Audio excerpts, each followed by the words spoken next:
Remember those 7 deadly sins? Well, over the next couple of centuries, 13th, 15th centuries in particular, you start to see what are called confession manuals or manuals of confession.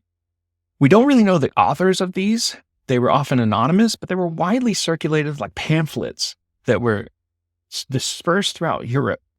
It's not unlike the sort of inventory of sin that you would take, inventory of conscience that you would take before doing confession today. A little pamphlet you'd open up, and you would use either the 10 commandments or you'd use the 7 deadly sins, and it'd be, like, well, have you lied? Okay, well, go confess that.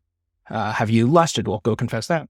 Now, here's the interesting thing. While these were well-intended and really important, the confession manuals, and they still are today, you start to see a move conceptually in the 7 deadly sins from now what once was an internal thing of the mind, just a temptation, these thoughts just arose and sort of, they may rise to something greater and affect your behavior. But now in 13th, 15th centuries, with confession being required, they are now transforming conceptually to something that is external. So lust is no longer just that thing of the mind, that I'm tempted with.